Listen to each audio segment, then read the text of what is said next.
Mr. Williams, do you understand that this is a non-negotiated plea of guilty, and that since your guilty plea is a blind plea or a non-negotiated plea, the state is making a recommendation of sentencing to the court, notwithstanding the fact that this is a blind plea? You understand that, Mr. Williams? Yes. Okay. And Mr. Williams, were you aware of the state's previous offer that was turned down prior to your making this non-negotiated plea? Yes. All right. And Your Honor, at this time, the state is making a recommendation of 45 years with 25 to serve in custody, followed by 20 on probation, subject to the special requirements of 1615-4, the gang statute. All right, and do you want to break down for me what your recommended sentence on each count is? Yes, Your Honor. The state is recommending on count 1, 5 years to serve. Count 56, 20 years to serve consecutively to count 1. Count 57, 5 years of probation to serve consecutively to count 56. Count 58, 10 years of probation to serve concurrently with count 57.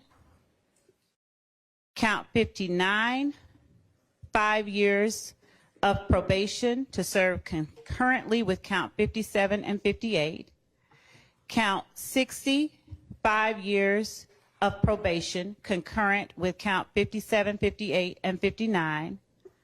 Count 61, 5 years of probation consecutive to count 57. And count 62, 10 years of probation consecutive to count 61. All right, thank you. Mr. Williams, did you discuss the state's previous offer with your attorneys? Yes. Okay. All right, and so we're all clear that we're talking about the same thing. Can you put what the state's previous offer was on the record for me, please? I can, Your Honor. Thank you. The state's previous offer was a total of 43 years with 20 years, 5 years to serve on count 56, commuted to time served, followed by 15 years on probation. On count 58, the sentence was 10 years to serve in the Georgia Department of Corrections, consecutive to count 56.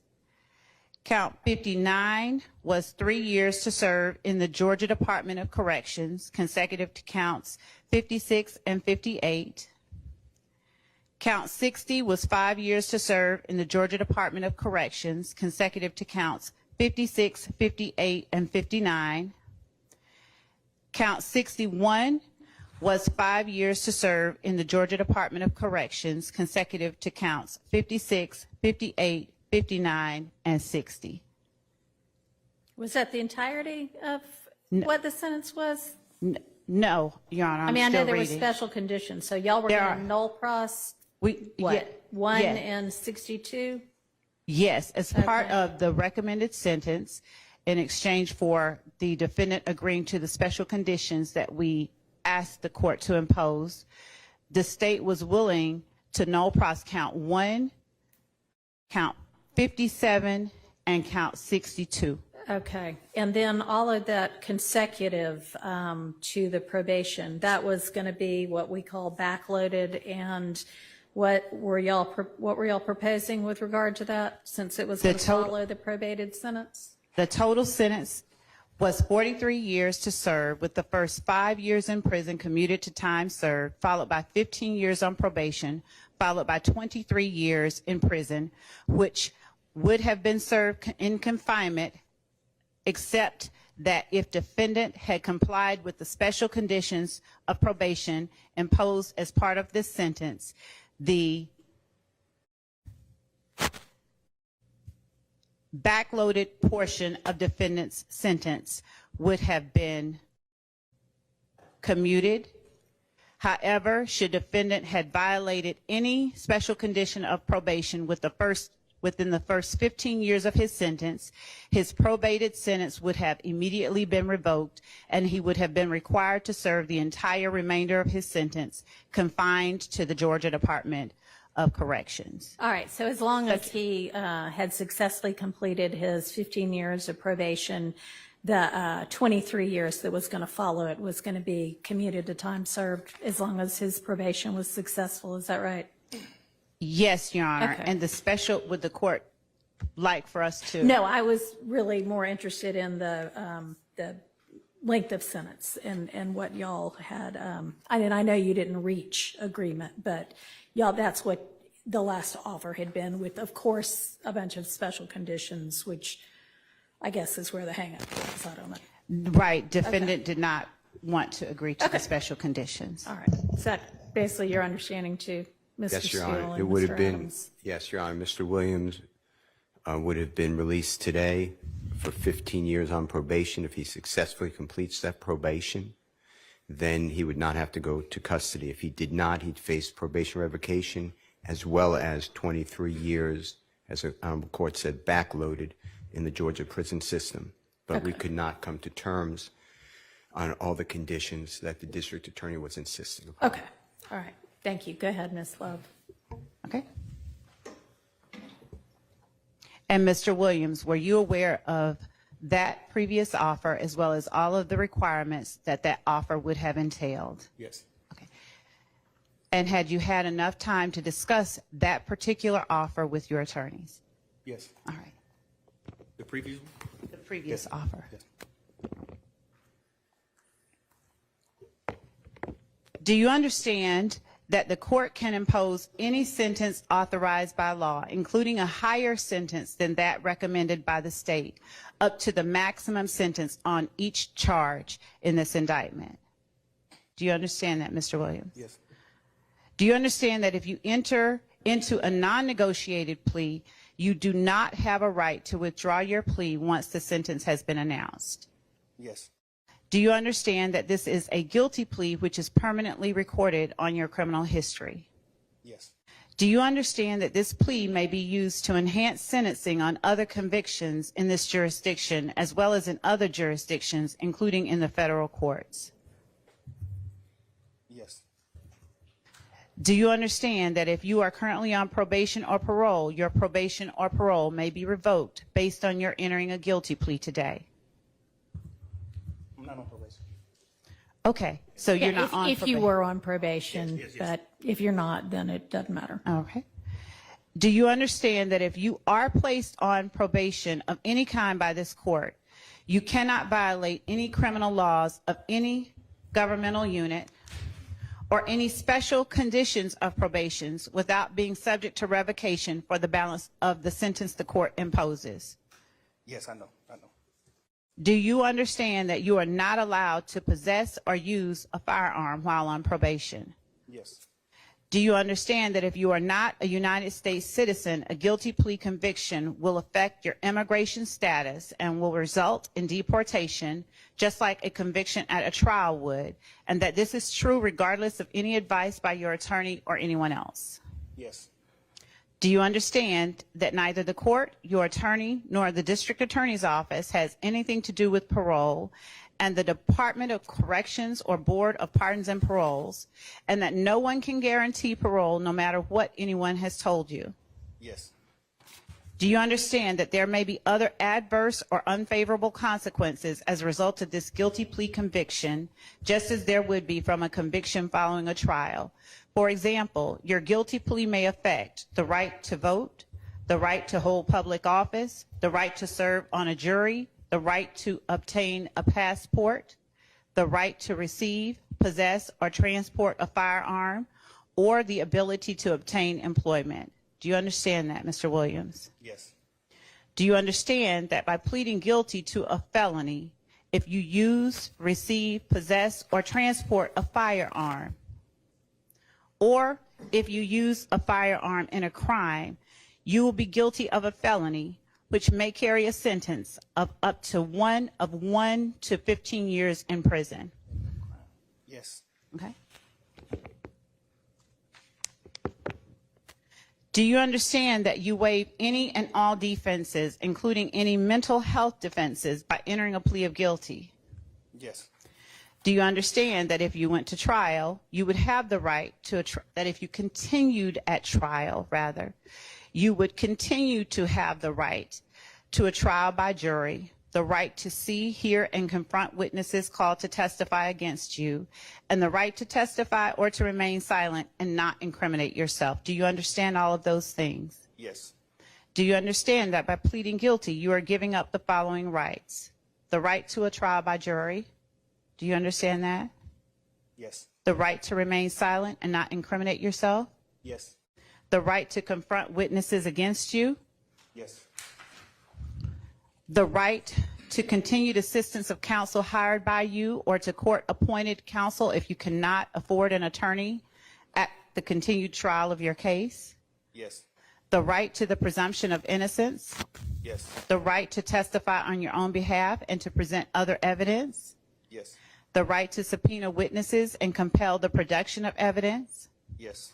The right to have the charges against you proven beyond a reasonable doubt. Yes. The right to appeal if convicted of these charges after a trial. Do you understand? Yes. Has anyone forced, threatened, or promised you anything to get you to enter a guilty plea? No. Is it your decision to waive these rights and enter a guilty plea because you are in fact guilty? Yes. Well, Your Honor, may I interject? You may. Your Honor, on count 1, which is the racketeering conspiracy count, Mr. Williams is tendering a plea under nolo contendere. As to count 56, which is participation in a criminal street gang activity as being a leader or a supervisor or organizer, Mr. Williams is also tendering a plea to this honorable court as under nolo contendere. The balance of the counts, so he is tendering a guilty plea. Your Honor, Yes, ma'am. would the court like to hear from the state or not? About the NOLO issues? Yes, yes. Sure. Your Honor, the state asked that the court not accept a nolo plea and require either a guilty plea or a not guilty plea as to these charges. All right. I'm going to permit a NOLO plea as to counts 1 and 56. All right. Mr. Williams, as to count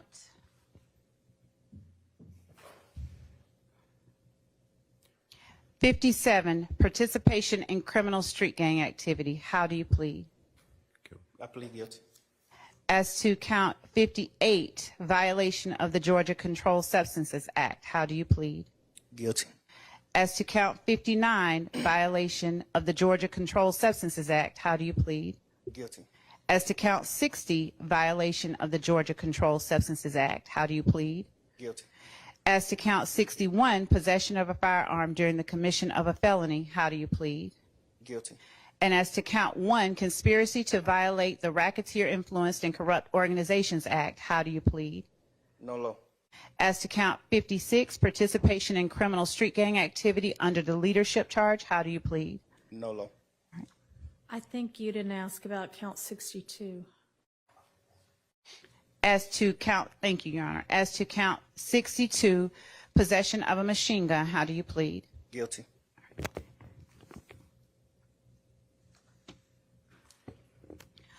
Are you pleading guilty to the offenses you have indicated because you are in fact guilty of these charges?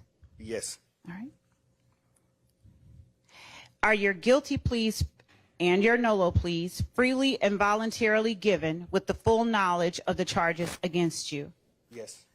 Do you understand that you may have only a limited right to appeal this guilty plea conviction? Yes.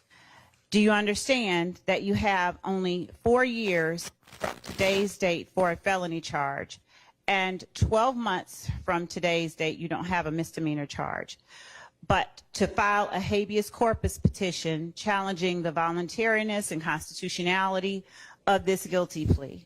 Yes.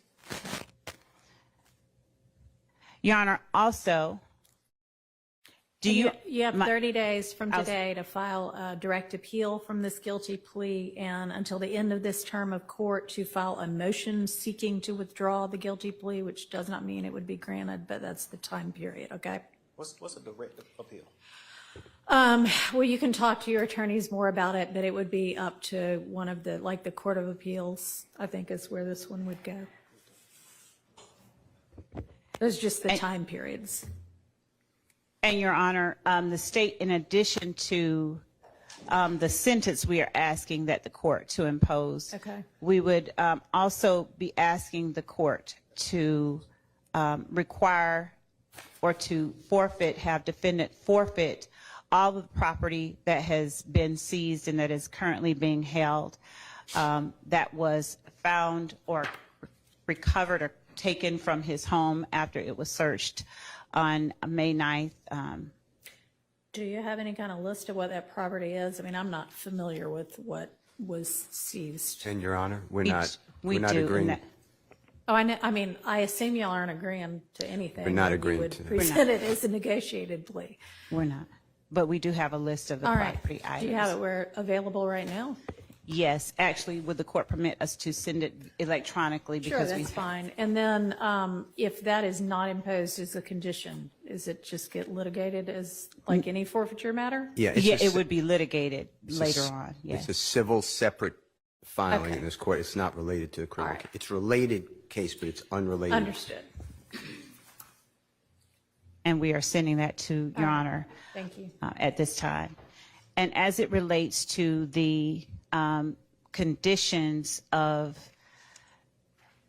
a conviction under 1615-4, Your Honor, we would ask, or as part of the sentence, defendant would be required to adhere to the requirements, the sentencing requirements of the gang statute, which at least in part require that he not associate with any gang members whatsoever. And I can read the rest of that into the record if the court requires, or I can continue with the factual basis. All right, and let me ask you, because I know that at least while y'all were negotiating, one of the things that I guess was being negotiated was some exception for, I think, somebody that is contractually obligated on his record label. Is that something that the state would still be in agreement to? No, Your Honor. Okay. All right, go ahead. All right. Your Honor, as part of the requirements of 1615-4, Yes. defendant would, one moment, Your Honor. Under 1615-4, in addition to any other penalty provided by the code section, all sentences imposed under the code section shall require as a special condition of the sentence that the person sentenced shall not knowingly Slow down have. just a tad, because there's a court reporter taking it down. And when we start reading, we read really fast. So go ahead. This code section shall require as a special condition of the sentence that the person sentenced shall not knowingly have contact of any kind or character with any other member or associate of a criminal street gang, shall not participate in any criminal gang activity, and in cases involving a victim, shall not knowingly have contact of any kind or character with any such victim or any member of any such victim's family or household. So that is, and we've listed in our indictment the victims of the crimes, the overt acts that have been committed, and under the basic conspiracy law, those are the victims that we are naming.